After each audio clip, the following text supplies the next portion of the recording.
1,000 better 1,000 stories. better 1,000 better stories. 1,000 better stories. You're listening to 1,000 Better Stories, the Scottish Communities Climate Action Network's podcast sharing stories of community-led climate action in Scotland to help us all imagine the better and fairer future and transform what we think is possible. Welcome to our Everyday Changemakers series. We blethers with everyday people taking climate action in their communities. Hello, it's Kaska, your story weaver. Today we meet Alex, an everyday changemaker involved in one of the recent additions to the busy portfolio overseen by Transition Dundee. Conveniently, he lives just around the corner from me in Tayport, so I was able to show him around our Tayport community garden before we snuck into the gardener's shed for a chat. I'm Alex Daniels. I work for Transition Dundee as the Gleaning Coordinator, which is a position that's opened up last summer, 2023. It's when we started. So as a Gleaning Coordinator, my role is to visit farms and growers in the area to save produce that would otherwise be wasted. So that would be anything that is left in the field, as long as it's still edible.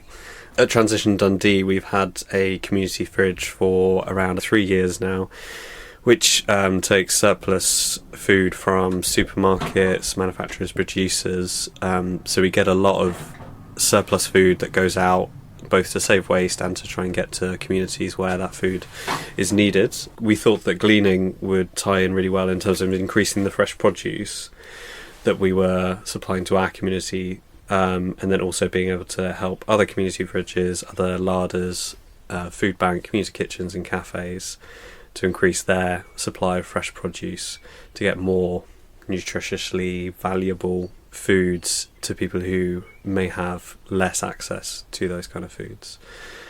We're also trying to do more in terms of both education and exposure to the local growing community, so people can feel a little bit more connected to what is produced in this area, trying to work with the current beneficiaries of the produce to get their members out to the fields to see where stuff grows, see what's growing, how it grows, and then doing more cooking sessions on what to do with the produce that might be unfamiliar to some people, things that we grow a lot of but we maybe don't eat enough of.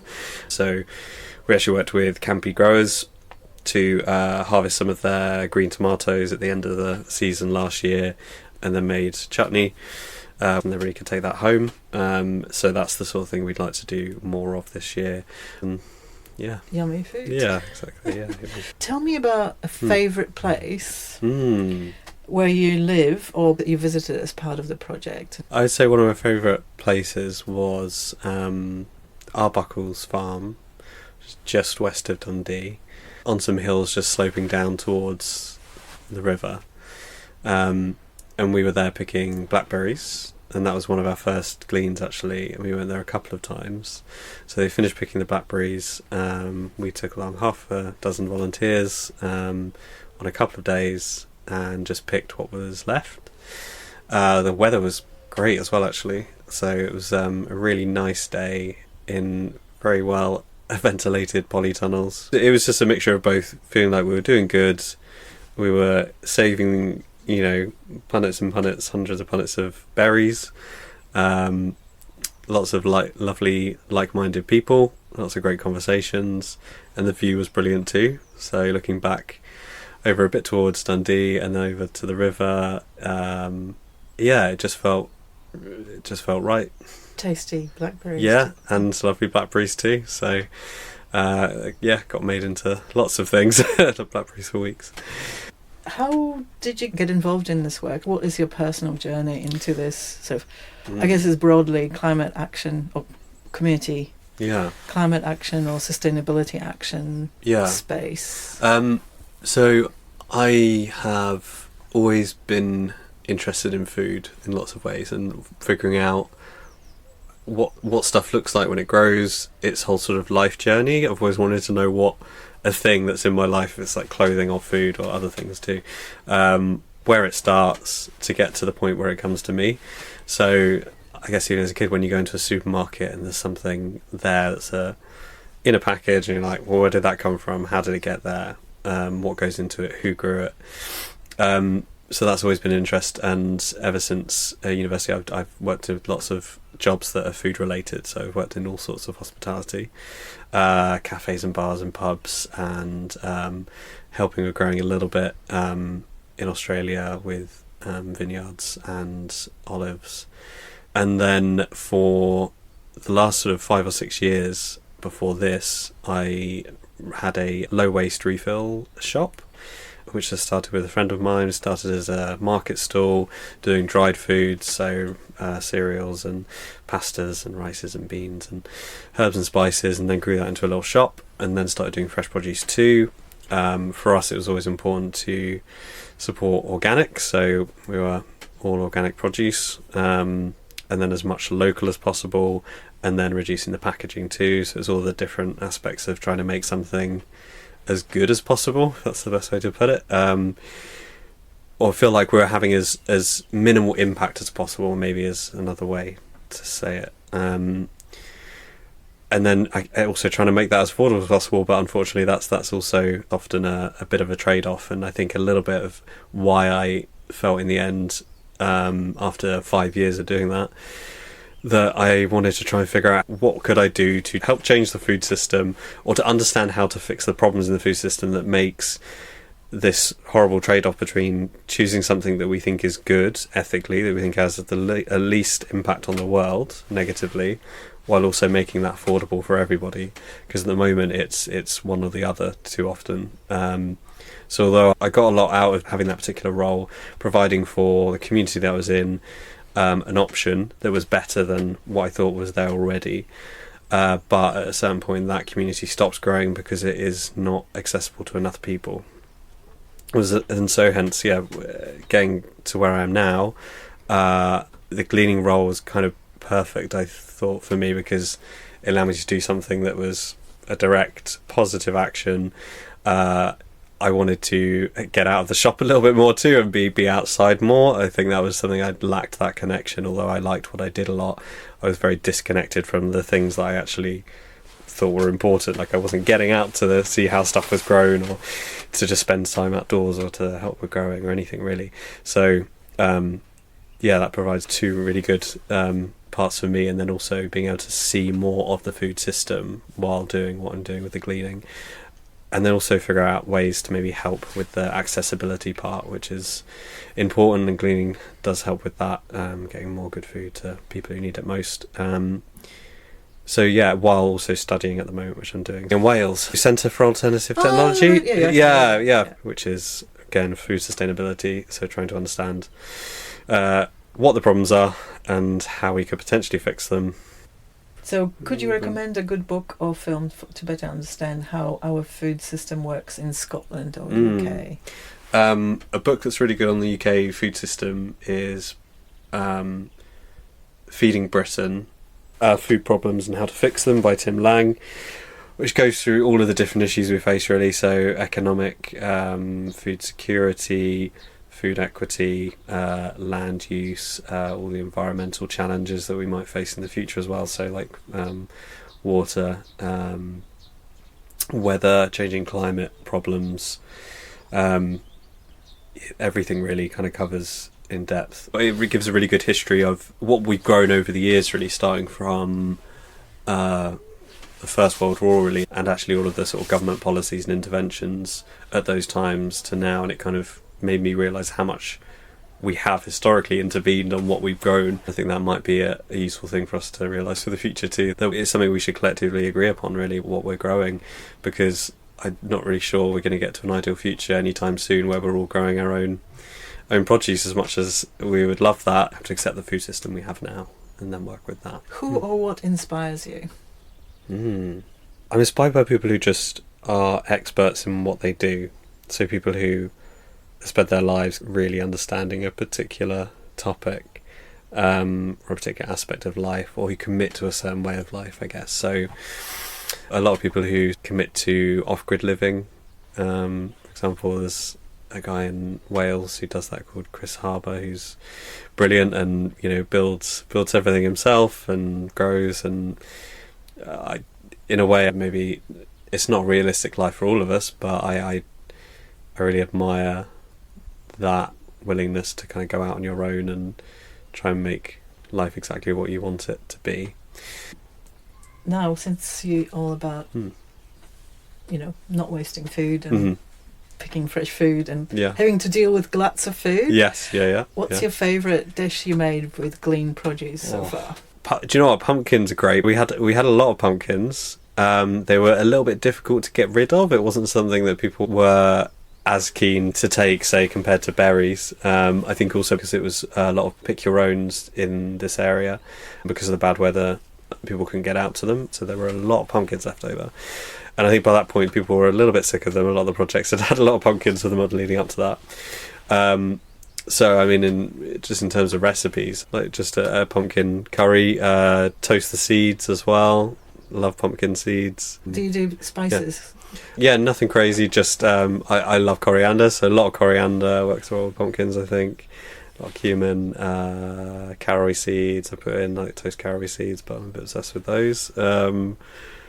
Yeah. Other than that, probably sprouts as well. Actually, I've always been a massive fan of sprouts. Today I had tofu, sprouts, and then I made like a little sauce with soy, mustard, a little bit of sriracha, and made like a stir fry with the sprouts. But I mean, actually, just shredded sprouts with I make tofu scramble quite a lot, so shredded sprouts into that is great. And I'm going to experiment with some pickling. Actually, the other one, green tomato chutney, I love a lot. Part of the thing that we do with these interviews is to bust some jargon for people. So do you have a favourite jargon term that is your like pet hate or pet love that you can explain to people? The thing that comes to mind is outgrade.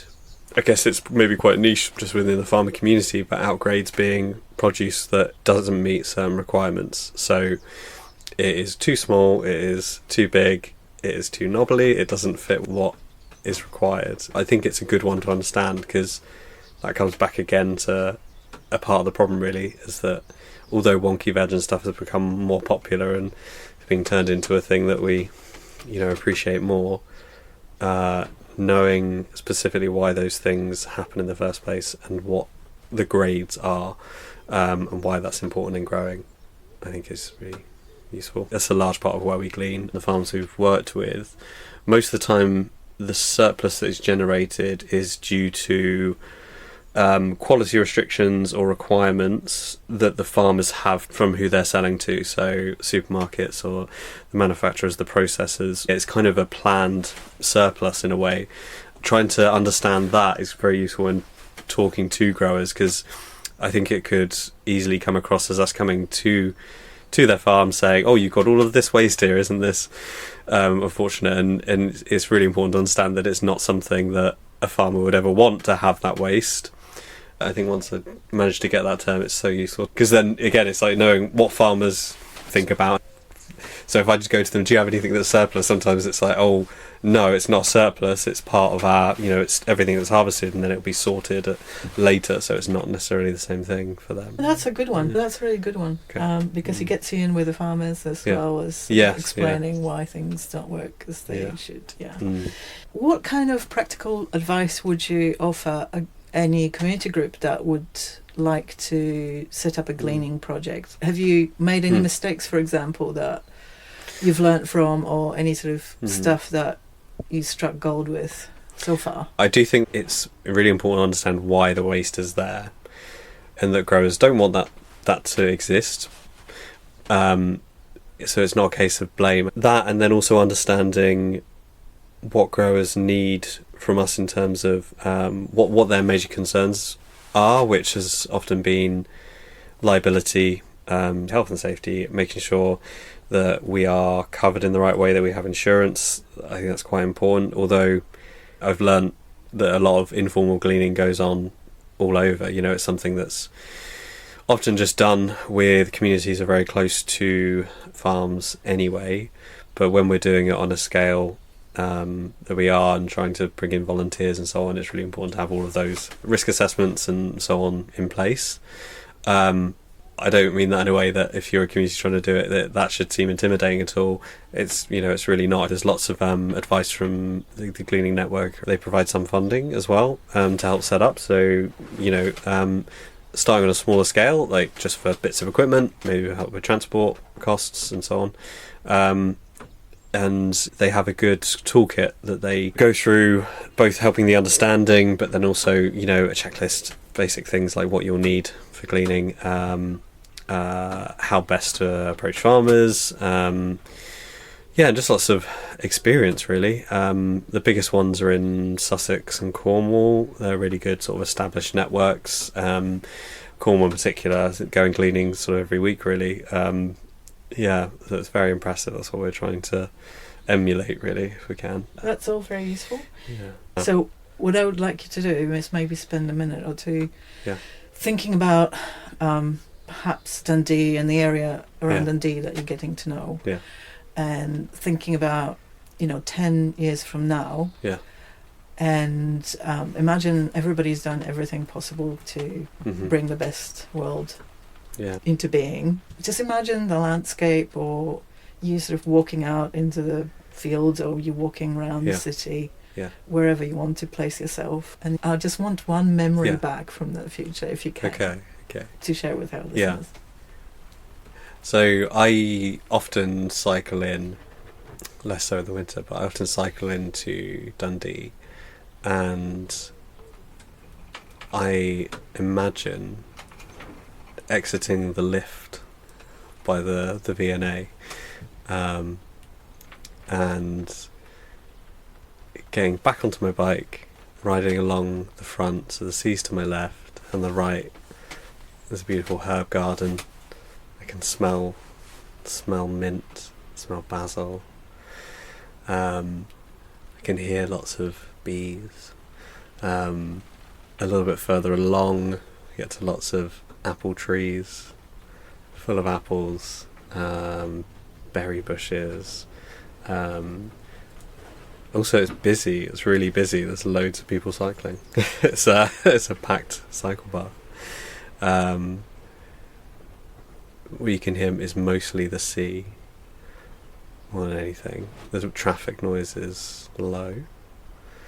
I'm just being content, really. It's that feeling that you often get in nature. It's kind of a meditative switching off, of just paying attention to the sounds, the sights, and not really being in your head so much anymore. I think that's the thing that nature gives us, or can give us most, is it takes us outside of ourselves. And when we're all kind of focused on nature and how much we enjoy what's around us, we kind of focus on each other a lot too, because it's that like shared joy, shared appreciation of our environment. And the last thing is, if you have anything else to share with us, with listeners, that you haven't shared so far. No, I think the main thing that I always think about is, I just think we need to keep caring about things. We need to keep caring about what our lives are made up of, and that includes each other and all of the interconnectedness of life, really, that we are very reliant upon. We wouldn't have any kind of well-being, we wouldn't have any kind of happiness if it wasn't for all of the millions of species and all of the relationships that we have with them. We're very dependent upon, and we need to be more grateful for that, I think, or just appreciate it and notice it and help. After my conversation with Alex, I felt super inspired to try gleaning myself. And as luck would have it, a week after our interview, Transition Dundee joined forces with Transition St Andrews for a Saturday cauliflower harvest. Perfect. The field was just outside of Tayport, so I jumped on my bike to join in and hear some stories from their volunteers. Okay, yeah. There's rows and rows of harvested cauliflower's just stalks sticking out with a few leaves. And I was worried it's going to be muddy, but it's actually quite dry and very sandy soil. Beautiful day, a bit of a wind. I'm just trying to find some people who are harvesting to say hello to them. Hiya. Hello. Hi. I wonder if I could record a little conversation with you guys for a podcast. This is like the first time that we've come and we're getting more into growing our own stuff. So coming and doing something like this appealed to us. Been here a couple of hours. It's been good. Beautiful day for us. We're taking a few home. I mean, compared to what's here, what we can take and use is nothing. Because the scale of this, I mean, the main impression for me is just how much we do waste. There are people starving, and this is just going to be left to rot in the field. This culture that if it's not perfect, it's just left. It's ridiculous. Okay, yeah. First time, yes, gleaning. We would love to stay all day, actually. We have an appreciation for how much work it is, but we had a fantastic time today, and we really look forward to doing something again. I didn't appreciate how incredibly rich the soil is here in Fife. I actually have lived here for 10 plus years and didn't appreciate that cauliflower was even grown here, or at least not grown on this scale. So it does beg the question, should we be doing more to raise awareness of what is growing and where it's growing so that people can appreciate where their food comes from, especially with this growing kind of commitment to sourcing as much of your food as possible, as locally as possible. It's just really good to come out and do this because there's so many. There's so many of them. And it's just good that this happens, really. I've been a couple times, mostly last year with blueberries. They need a hand. The food's there, like ready to get, so it just seems wasteful and silly not to join in. What is the plan for the cauliflower? Probably cauliflower cheese. But cauliflower soup is nice too. Cauliflower crumble. It's a cauliflower, broccoli, crumble and creme fraiche topping from a chef called Rukmini Iyer. She makes a lot of roasting tin dishes. I used to do a really good thing with like fried in batter because it goes really creamy. It was a good day. Get involved. I ended up rescuing several cauliflowers myself and tried a new roasted cauliflower dip to take to a gathering at friend's place that evening. It had rave reviews, so I'll include the link to the recipe for you in the show notes, along with all the other links to the resources mentioned in the podcast. Well, all that talk about food is making me hungry, so I'd better start cooking my dinner. No cauliflower this time. Look out for our next story in a couple of weeks. And in the meantime, if you're interested in audio storytelling yourself, you might like to join us for a 1000 Better Stories collective skillshare on the 30th of May. Manuela and Daniel from Maxwell Centre, Dundee will share their experience of putting an audio trail together about past, present and future of food in their community. You can register through a link to Eventbrite in the show notes. Thanks for listening. If you enjoyed this episode, please give it a like and share it with others. It'll really help us reach a wider audience. If something exciting is happening in your own community, be sure to let us know so that we can help you tell your own story. You can drop our story weavers a line at stories@scan.scot. It's scan, SCCAN, .scot, SCOT. We also offer training and mini grant support to community storytellers. To keep up to date with our offerings and everything Scan, check out our website at scan.scot or find us on Twitter, Facebook or Instagram, or simply sign up to the newsletter.